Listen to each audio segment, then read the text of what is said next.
Khawvel hi bo mahse Isua kanei en kim dang ai po in ama kadu Khawvel sual thin ma hian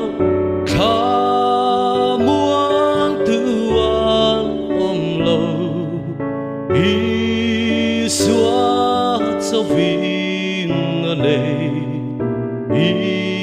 Isua kata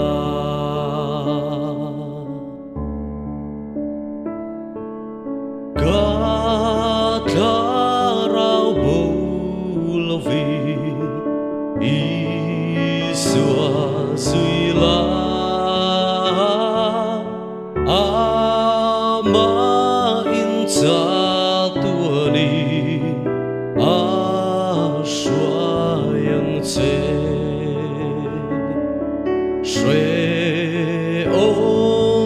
thlamuanpui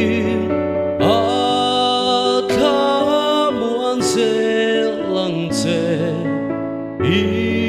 ilungaya pova Isua suila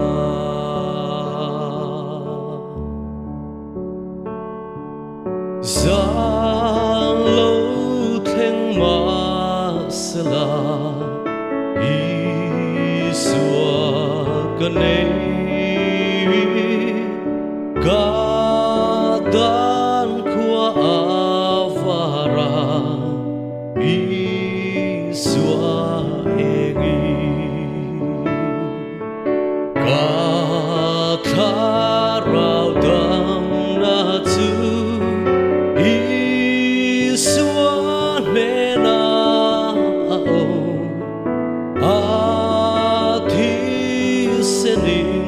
min lei Isua kata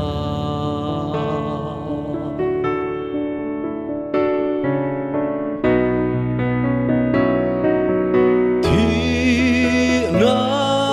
kanei po in Isua min zui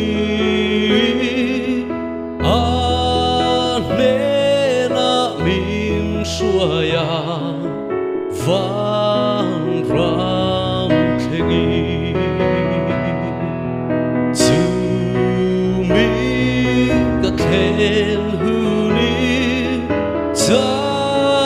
tuanin ka tola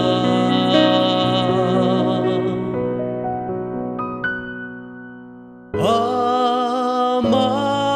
tukun kuai gafak fova